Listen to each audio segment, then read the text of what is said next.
Hello students, कैसे हो आप। आज हम आपके स्टैंडर्ड 9th मैथ्स 1 का प्रैक्टिस सेट 1.3 स्टार्ट करने वाले हैं। तो प्रैक्टिस सेट 1.3 स्टार्ट करने से पहले मैं आपको बता दूं कि इस चैप्टर का प्रैक्टिस सेट 1.1 और 1.2 मैंने पहले ही पढ़ाकर अपलोड कर दिया है। तो अगर आपने वो नहीं देखा तो पहले आप जाकर वो देख लो, ठीक है। तो देखो, प्रैक्टिस सेट 1.1 और 1.2 आपके ये दोनों काफ़ी ज़्यादा आसान प्रैक्टिस सेट थे। ये प्रैक्टिस सेट 1.3 भी आपका बहुत ज़्यादा आसान प्रैक्टिस सेट होने वाला है, इसमें आपको कोई भी प्रॉब्लम नहीं आएगी। तो देखिए, प्रैक्टिस सेट 1.3 स्टार्ट करने से पहले मैं आपको एक चीज़ यहाँ पे बता दूं कि सबसेट क्या होता है। तो यहाँ पे आपसे क्वेश्चन में क्या पूछा गया है कि which of the following statements are true और फॉल्स। क्योंकि इसमें ना आपसे पूछा गया है कि क्या बी इसका सबसेट है या नहीं, ये आपसे पूछा गया है। क्या सी बी का सबसेट है, ए डी का सबसेट है, डी बी का सबसेट है, डी ए का सबसेट है, ये सब आपसे यहाँ पे पूछा गया है। अब ये साइन मतलब सबसेट होता है, ठीक है। इस साइन का मतलब सबसेट। अब सबसेट क्या होता है, तो पहले हम देख लेते हैं कि सबसेट क्या होता है, उसके बाद हम आपका आगे का स्टार्ट करते हैं, ठीक है। तो देखिए, आप मान लीजिए कि मेरे पास एक ए सेट है। अब ए सेट के एलिमेंट आप कुछ भी ले लो, 1 2 3 4 ABCD कुछ भी ले लो। मैं बोलता हूँ कि ए बी सी डी और ई मान लो, ठीक है। ये दोनों ए सेट के एलिमेंट है, ये सारे ABCD। यहाँ पे आप 1 2 3 4 5 भी ले सकते हो, ये आपकी मर्जी है, ठीक है। चलिए मैं 1 2 3 4 5 लिख देता हूँ, क्योंकि आपको क्वेश्चन में ABCD के फॉर्म में दिया हुआ है ना, तो इसलिए मैं आपको पहले 1 2 3 4 के फॉर्म में बता देता हूँ। 1 2 3 4 5, ठीक है। तो अब देखिए, यहाँ पे अब मैं बोल रहा हूँ कि एक बी सबसेट है। अब बी सबसेट के एलिमेंट क्या क्या क्या होंगे, ये मैं आपको बोलता हूँ 3 है एंड 4 है। अब एक सी सबसेट लेते हैं, सी सेट लेते हैं। सी सेट के एलिमेंट हम लेंगे 5 एंड 6 ले लेते हैं, ठीक है। अब देखिए, सबसेट क्या होता है। अगर मैं आपसे ये बोलूँ, यहाँ पर अगर मैं इंफॉर्मेशन को देखूँ तो 3 और 4 बी के अंदर आते हैं, 3 और 4 ए के अंदर भी आते हैं, ठीक है। ये बात आप ध्यान में रखो। और फिर यहाँ पे देखो, 5 तो सी में आता है, ए में भी आ रहा है 5, लेकिन 6 देखो जो सी में आ रहा है, ए में तो आपको 6 दिख नहीं रहा है ना। तो ये दो बातें आपको ध्यान रखनी है कि बी के अंदर 3 और 4 दोनों एलिमेंट ए के अंदर प्रेजेंट है, और सी के अंदर सिर्फ एक एलिमेंट प्रेजेंट है, और दूसरा जो 6 है वो ए में प्रेजेंट नहीं है, ठीक है। सी में 6 प्रेजेंट है लेकिन ए में वो प्रेजेंट नहीं है। तो ये दो बातों को ध्यान में लिखते हुए आप क्या लिख सकते हो कि जो बी सेट है ये सबसेट है। किसका सबसेट है, ए का सबसेट है। क्यों ए का सबसेट है, क्योंकि बी के अंदर जो भी एलिमेंट है वो ए के अंदर प्रेजेंट है, इसलिए बी ए का सबसेट है। और सी जो है वो ए का सबसेट नहीं है। क्यों नहीं है, क्योंकि बी के सी के अंदर आपको एक 6 नंबर दिख रहा है, और वो 6 नंबर तो है ही नहीं ए के अंदर, है ना। तो सी आपके ए का सबसेट नहीं हो सकता। अब वही अगर मैं आपसे इसका उल्टा बोलूं कि क्या ए बी का सबसेट है ना। अगर मैं आपसे ये क्वेश्चन भी पूछ दूं, क्या ए, देखो बी तो ए का सबसेट है, ये तो कंफर्म पता है हमें, लेकिन अगर मैं आपसे पूछूं क्या ए बी का सबसेट है, तो आप क्या बोलोगे, आप बोलोगे नहीं। क्यों नहीं, क्योंकि देखो ए में 3 और 4 है, बी में भी है 3 और 4, लेकिन ए में 1 2 और 5 भी तो है, तो वो सब तो बी में नहीं है ना। इसलिए ज़रूरी नहीं है कि अगर बी ए का सबसेट है तो ए भी बी का सबसेट होगा, ठीक है। तो ये बातें आपको खाली ध्यान में रखनी थी। चलिए अभी हम आपका प्रैक्टिस सेट स्टार्ट करते हैं। बस इतनी सी आपको छोटी सी बात आपको अपने दिमाग में रखनी थी। देखते हैं तो आपके प्रैक्टिस सेट 1.3 में क्या दिया है। सबसे पहले आपसे पूछा गया है कि ट्रू और फॉल्स, क्या सी बी का सबसेट है या नहीं, है ना। तो सी के अंदर देखो बी और डी दिया है, तो वो आपने लिख लिया, यहाँ पे नोट कर लिया। अब बी के अंदर क्या है, सी डी ई एफ दिया है, ठीक है, तो ये भी आपने नोट कर लिया। अब आपको देखना है कि क्या सी बी का सबसेट है या नहीं। देखो, अब ये देखने के लिए कि क्या सी बी का सबसेट है कि नहीं, तो आपको एलिमेंट देखने पड़ेंगे। सी के अंदर क्या है, बी और डी, ठीक है।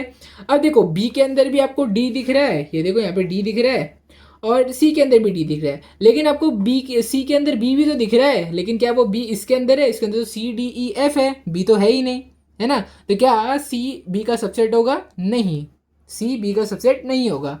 तो यहाँ पे आंसर क्या आ जाएगा आपका, false, since all elements of C is not present in A. देखो रीजन भी एकदम साफ और क्लियर है, क्योंकि सी के अंदर जो भी एलिमेंट है वो बी के अंदर प्रेजेंट नहीं है, इसीलिए आपका सी जो है वो बी का सबसेट नहीं है, सिंपल, है ना। अब आपसे पूछा गया क्या ए डी का सबसेट है कि नहीं, ये आपको बहुत ध्यान से आपको अपने दिमाग में रख के उसको देखना है कि इन लोग ने लिखा है क्या ए डी का सबसेट है या नहीं, ठीक है। अब देखो ए के एलिमेंट देख लो, A B C D E, और फिर आप डी के एलिमेंट देखो जो कि है ए और ई।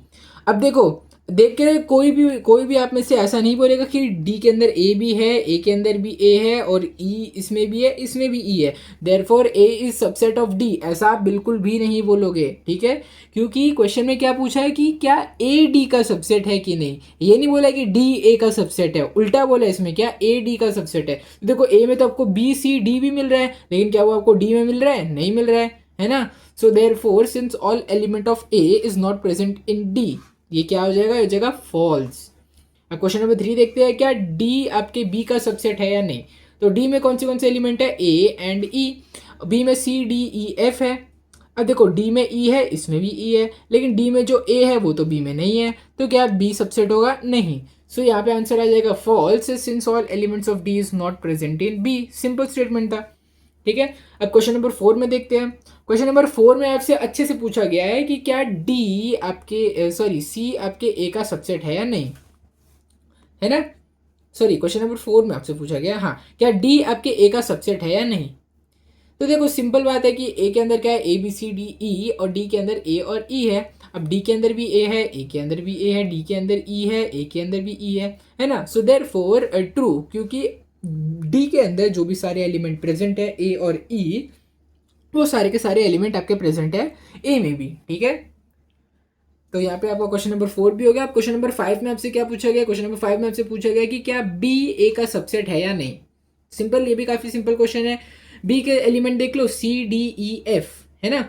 अब सी आ रहा है, डी आ रहा है, ई भी आ रहा है, लेकिन एफ तो नहीं आ रहा है ना, ए में एफ नहीं आ रहा है।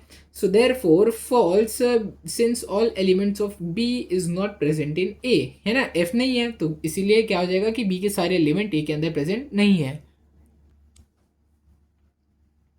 अब देखते हैं सी में क्या दिया आपको, बी एंड डी। ठीक है, अब आपसे इस बार क्वेश्चन में क्या पूछा गया कि क्या सी ए का एलिमेंट है या नहीं, है ना। तो सी के अंदर आपको बी एंड डी दिया हुआ है, ए के अंदर भी बी है और डी भी है ए के अंदर। सो देयरफॉर सी के सारे एलिमेंट ए में प्रेजेंट है, देयरफॉर ट्रू, आंसर आ जाएगा true since all elements of C are present in A, है ना। सिंपल था ये, तो ये भी आपका हो गया। यहाँ पे आपका क्वेश्चन नंबर 6 हो गया। इस क्वेश्चन नंबर 6 के साथ आपका पूरा मेन क्वेश्चन 1 कंप्लीट हो गया। आप इसको अच्छे से नोट कर लो, फिर हम आपका क्वेश्चन नंबर 2 स्टार्ट करते हैं। तो देखो क्वेश्चन नंबर 2 काफ़ी ज़्यादा सिंपल क्वेश्चन है। इसमें आपको वेन डायग्राम की हेल्प से आपको आंसर देना है आपका। ठीक है, तो देखिए वेन डायग्राम क्या होता है, काफ़ी ज़्यादा सिंपल कॉन्सेप्ट है। अब मान लो मैंने आपका लिखा है एक ए है, जो कि ए एलिमेंट के अंदर 1 2 3 4 5 है। ठीक है, अब मैं आपसे बी एक सेट बोल रहा हूँ, बी के सेट के अंदर कौन से एलिमेंट है, 4 5 6 7 और 8। ठीक है, ये हो गया। अब देखो क्या होगा, एक मैं यूनिवर्सल सेट बोल रहा हूँ जिसके अंदर ए और बी दोनों के एलिमेंट है। तो आप क्या क्या क्या आ जाएगा, 1 2 3 4 5 6 7 8, है ना। ए और बी के अंदर जितने भी एलिमेंट्स है वो किसके कौन से सेट के इक्वल है, आपके यू सेट के इक्वल है। सो देयरफॉर आप बोल सकते हो यू सेट जो है वो है ए यूनियन बी। अब ए यूनियन बी क्या होता है, ए यूनियन बी वो सेट होता है जिसके अंदर ए और बी दोनों के सारे एलिमेंट प्रेजेंट होने चाहिए। तो यहाँ पर देखोगे अगर आप, तो आपको क्या दिखेगा कि इसमें 1 से ले 1 2 3 4 5 है, इसमें भी 1 2 3 4 5 है, इसमें क्या है 4 5 6 7 8, इसमें भी है 4 5 6 7 8, है ना। काफ़ी ज़्यादा सिंपल था। तो ये था आपका universal set A union B. अब एक और सिंबल होता है, वो सिंबल क्या होता है, वो होता है ए इंटरसेक्शन बी। अब ए इंटरसेक्शन बी जो है वो क्या बताता है, देखो यू फॉर यूनियन यानी ए और बी दोनों के एलिमेंट होने चाहिए, और इंटरसेक्शन, देखो इंटरसेक्शन वर्ड से ही आपको पता चल जाना चाहिए कि वो एलिमेंट्स जिन पर ए और बी इंटरसेक्ट होते हैं। इंटरसेक्ट होते हैं यानी कि क्या, कि वो एलिमेंट जो कि ए और बी दोनों में कॉमन है ना, 4 और 5 दोनों में कॉमन है। तो ए इंटरसेक्शन बी क्या हो जाएगा आपका, वो हो जाएगा 4 एंड 5। तो ये जो दो एलिमेंट है वो इन दोनों ए और बी सेट का इंटरसेक्शन है। अब वो इंटरसेक्शन क्यों है मैं आपको वो भी बताता हूँ। अब देखो कोई भी वेन डायग्राम होता है ना, ज़्यादातर टाइम पे हम क्या करते हैं कि एक स्क्वायर बनाते हैं, ये स्क्वायर बन जाता है आपका यूनिवर्सल सेट। इसके अंदर 1 से लेकर 8 तक सारे नंबर्स होंगे। अब इसके अंदर ना आप एक ए सेट बनाओगे, ए सेट के और बी सेट बनाओगे, और इन दोनों के बीच में एक इंटरसेक्शन पॉइंट पे खाली लाइन छोड़ोगे, और इसमें आपके एलिमेंट आ जाएंगे 4 एंड 5 जो कि ए और बी दोनों को कॉमन है। अब ए के अंदर कौन होगा, जो ए के लिए यूनिक है, यानी कि जो खाली ए में प्रेजेंट है, यानी कि 1 2 3, है ना। अब बी के अंदर कौन से आएंगे जो सिर्फ बी के अंदर प्रेजेंट है, 6 7 8, 6 7 8, है ना। काफी ज्यादा सिंपल था कि ए सेट बी सेट इन दोनों का इंटरसेक्शन एंड आपका ये है यूनिवर्सल सेट। ठीक है, ये देखो, तो ये काफी ज्यादा आसान कॉन्सेप्ट था आपका जो कि आपको समझ में आ गया है। ए यूनियन बी यानी कि पूरा सेट, है ना। ए इंटरसेक्शन बी यानी कि 4 and 5। तो चलिए अभी हम आपका ये क्वेश्चन स्टार्ट करते हैं। तो इस क्वेश्चन में आपको क्या बोला गया है कि सेट ऑफ नेचुरल नंबर्स आपको यूनिवर्सल सेट मानना है। कहाँ से कहाँ तक, 1 से लेकर 20 तक। तो ठीक है, हम वो कर लेते हैं, पहले जो इन्होंने बोला कर लेते हैं। एक यू सेट लिखो, उसमें 1 से गिनती शुरू करो और 20 पे खत्म कर दो।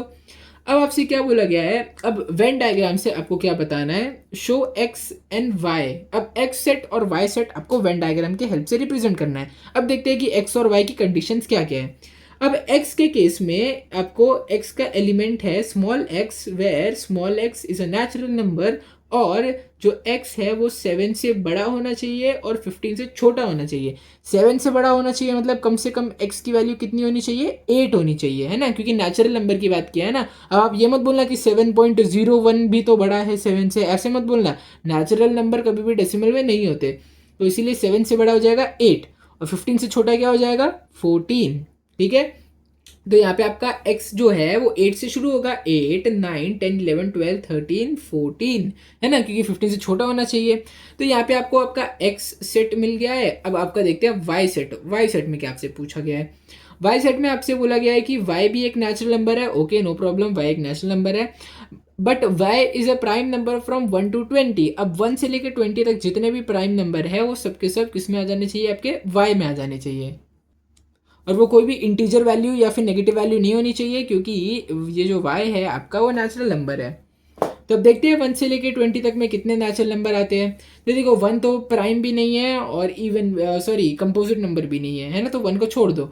अब 2 प्राइम नंबर है, ठीक है। अब 2 आपका एक प्राइम नंबर है, 2 के बाद 3 प्राइम नंबर है, फिर 5 7 11 13 17 एंड 19। तो ये सब थे आपके वाई सेट, है ना। अब आपको बनाना है इसका वेन डायग्राम। तो मैंने बोला था कि वेन डायग्राम में क्या करना है, आपको सबसे पहले एक यूनिवर्सल सेट मान लेना है जो कि है आपका U। फिर आपको इसके बाद मानना है एक X सेट और एक को आपको मानना है Y सेट। ओके, अब इंटरसेक्शन में सबसे पहले आपको कॉमन नंबर्स देख लेने हैं। देखो 8 तो इसमें नहीं आ रहा है, 9 इसमें नहीं आ रहा है, 10 इसमें नहीं आ रहा है, 11 तो आ रहा है ना। देखो 11 यहाँ पर भी आ रहा है, यहाँ पर भी आ रहा है, 13 देखो यहाँ पर भी आ रहा है, यहाँ पर भी आ रहा है ना। बस इतने ही नंबर थे, यही दो नंबर आपके इंटरसेक्ट हो रहे थे। अब आपका आंसर में क्या चले आएगा, आपका आंसर चले आएगा 11 13, है ना।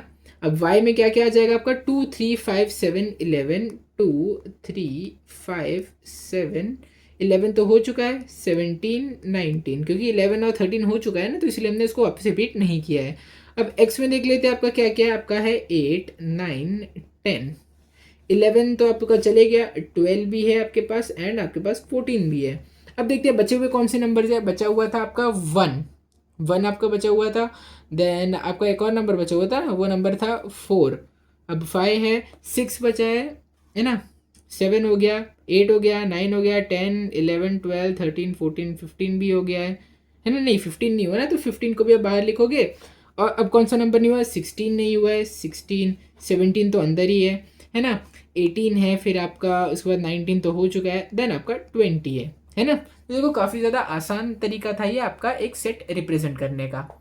ठीक है, तो मुझे उम्मीद है कि आसान प्रैक्टिस सेट आपको, मतलब ये आसान क्वेश्चन नंबर 2 जो था काफ़ी ज़्यादा आसान था और आपको अच्छे से क्लियर हो गया होगा। इंटरसेक्शन पे हमने कॉमन पॉइंट लिख लिया यहाँ पे, फिर इन सर्कल्स के अंदर सिर्फ y के एलिमेंट, x के, इस सर्कल के अंदर सिर्फ x के एलिमेंट और u मतलब जो खाली स्पेस था इसके अंदर बचे हुए जो सारे भी नंबर्स है आपके u के अंदर वो सारे हमने लिख दिए।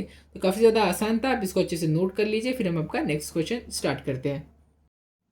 तो देखिए ये है आपका क्वेश्चन नंबर 3। क्वेश्चन नंबर 3 भी आपका बहुत ज़्यादा सिंपल है, सेम आपका क्वेश्चन नंबर 2 जैसा ही है। ये तो और ज़्यादा सिंपल है, इसमें बस आपको थोड़ा सा लॉजिक आपका लगाना है। तो देखिए आपका क्वेश्चन नंबर 3 में क्या दिया गया है, आपको एक यूनिवर्सल सेट दिया गया है। यूनिवर्सल सेट है आपका 1 2 3 7 8 9 10 11 और 12। फिर आपको एक बी सेट दिया गया है जिसके अंदर आते हैं 1 3 7 10। फिर आपको अभी वेन डायग्राम की हेल्प से आपको बताना है एक यू सेट, पी सेट और पी प्राइम सेट, और आपको ये भी वेरीफाई करना है कि पी प्राइम सेट का प्राइम जो है वो पी सेट के इक्वल है। अब प्राइम क्या होता है, है ना, कोई भी अगर मैं आपको बोलूँ कि अगर कोई भी सेट पे आप अगर ये साइन डाल दो, मतलब कि ये उसका अपोजिट सेट हो जाएगा। पी सेट की अगर आप ऊपर एक प्राइम डाल दो, मतलब कि उसका सेट अपोजिट बन जाएगा। मतलब क्या अपोजिट, मतलब क्या कि पी के अंदर जो भी एलिमेंट है वो पी प्राइम के अंदर नहीं आएंगे। ठीक है, पी के अंदर जो भी एलिमेंट्स है वो पी प्राइम के अंदर नहीं आएंगे। अब देखो पी के अंदर 1 3 7 10 है ना, तो 1 3 7 10 ये सब हटा दो, क्या क्या बचा, 2 8 9 11 और 12। तो पी प्राइम के अंदर क्या आ जाएगा, 2 8 9 11 और 12। ठीक है, अब देखो, अब अगर मैं इसी का प्राइम करूँ, ये जो प्राइम सेट है इसका भी अगर मैं प्राइम करूँ, है ना, देखो अगर जब मैंने पी सेट का प्राइम किया था तो उसके अंदर कौन से एलिमेंट थे जो कि पी के अंदर नहीं आते। वही अगर मैं पी प्राइम का भी प्राइम निकालूं तो इसके अंदर कौन से एलिमेंट होंगे जो कि पी प्राइम के अंदर नहीं आते। अब पी प्राइम के अंदर कौन से एलिमेंट नहीं आते वो भी हम देख लेते हैं, है ना। पी प्राइम के अंदर क्या है, 2 8 9 11 12। तो 2 8 9 11 12 ये सब हटा दिया तो अंदर क्या बचा, 1 3 7 10। अब देखो जो 1 3 7 10 है क्या वो पी सेट के इक्वल नहीं है, 1 3 7 10, है ना, वो तो पी सेट के इक्वल है। तो वो वही आपको यहाँ पे वेरीफाई करने बोला गया था, वो भी आपने वेरीफाई कर लिया, है ना। तो सिंपली आपका पूरा क्वेश्चन यहाँ पे सॉल्व हो गया है।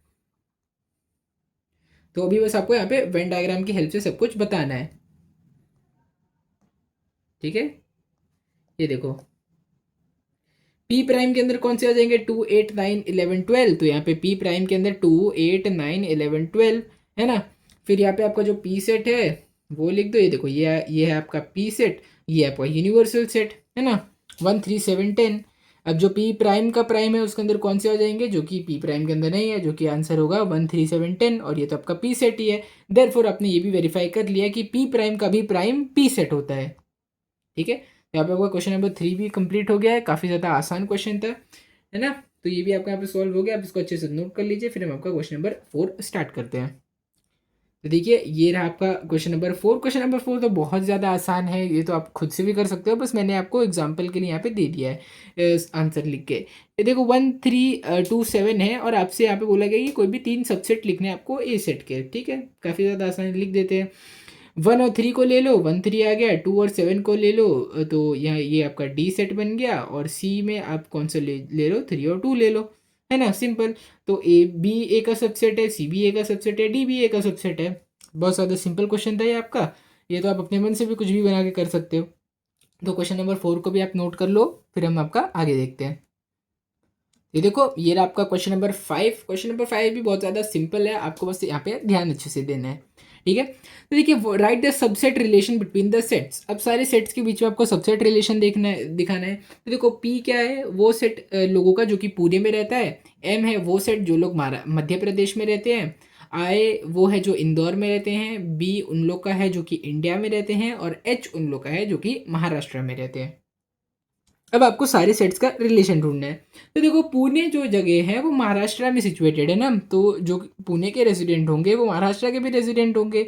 देयरफॉर जो पी सेट है वो किसका सबसेट होना चाहिए, एच सेट का सबसेट होना चाहिए। क्यों होना चाहिए, क्योंकि जो पुणे के लोग हैं वो महाराष्ट्र में रहते हैं, है ना। तो P is a subset of H. फिर इसके आगे आपको क्या बोला गया है, रेजिडेंट्स ऑफ महाराष्ट्र। अभी हम ये देखो ये हमारा पूरा आंसर है, ये क्वेश्चन नहीं है, ये हम आंसर लिख रहे हैं। अब देखो जो महाराष्ट्र में है, यानी कि जो महाराष्ट्रन लोग होते हैं, क्या वो इंडिया का पार्ट नहीं है ना, वो इंडिया का भी पार्ट है ना वो। तो residents of Maharashtra are residents of India, therefore H जो है वो बी का सबसेट है। बी कौन सा सेट है, बी तो हमारे इंडिया का सेट है ना। अब देखो जो पुणे के रेजिडेंट्स है वो इंडिया के भी तो रेजिडेंट होंगे, है ना। ऐसा थोड़ी है कि पुणे में जो लोग रहते हैं वो इंडियन नहीं है, तो वो इंडिया के भी रेजिडेंट होंगे। सो देयरफॉर ये जो पुणे का पी सेट है वो इंडिया के बी सेट का सबसेट है। देखो ये भी क्लियर हो गया। अब इसके आगे क्या है आपका अभी ये देखो ये पूरा आपका पुणे और महाराष्ट्र वाला पार्ट यहाँ पे आपका क्लियर हो गया। अभी यहाँ पे हम इंदौर और मध्य प्रदेश वाले पार्ट से डील करेंगे इतने पार्ट में, ठीक है। तो देखो जो कि आपके इंदौर के रेजिडेंट्स है, क्या वो रेजिडेंट ऑफ मध्य प्रदेश के नहीं है, है ना, क्योंकि इंदौर तो मध्य प्रदेश में सिचुएटेड है। देयरफॉर आई जो सेट है वो हमारे बी सॉरी एम सेट का सबसेट है। अब जो लोग इंदौर में रहते हैं क्या वो, सॉरी यहाँ पे मैंने वापस से लिख दिया है, जो इंदौर में जो लोग रहते हैं क्या वो इंडिया के हमारे रेजिडेंट नहीं है, are also residents of India, है ना, इंडिया के रेजिडेंट्स है। सो देयर फोर इंडिया के रेजिडेंट है, इसलिए हमने इंदौर का जो आई सेट है उसको हमने बी का सबसेट बना दिया। अब देखो जो कि रेजिडेंट मध्य प्रदेश के है, क्या वो इंडिया के रेजिडेंट नहीं है, वो इंडिया के भी रेजिडेंट है। सो देयर फोर जो आपका एम सेट है वो हमारे बी सेट का सबसेट है। तो यहाँ पर आपका क्वेश्चन नंबर 5 भी क्लियर हो गया एकदम अच्छे से, काफ़ी ज़्यादा सिंपल क्वेश्चन था। तो उसको आप नोट कर लो, फिर हम आपका क्वेश्चन नंबर इसका सब क्वेश्चन 2 देखते हैं, क्वेश्चन नंबर 5 का। सब क्वेश्चन 2 में क्या दिया कि which set can be a universal set for all of the above, यानी कि ऐसा कौन सा यूनिवर्सल सेट है PMI BH में, इनमें से कौन सा एक सेट है जो कि सबका यूनिवर्सल सेट बन सकता है, यानी कि ऐसा कौन सा सेट है इनमें जो कि सारे सेट को अपने अंदर इंक्लूड करे। तो देखो ये तो काफ़ी ज़्यादा आसान है ना, हमारा इंडिया वो एक यूनिवर्सल सेट है जिसके अंदर सारे के सारे रेजिडेंट आ जाएंगे। PMIH जो भी सारे सेट है उसके सारे एलिमेंट हमारे इंडिया के अंदर है। सो देयर फोर आपका all resident live in India because Pune, Maharashtra, Indore and Madhya Pradesh are located in India.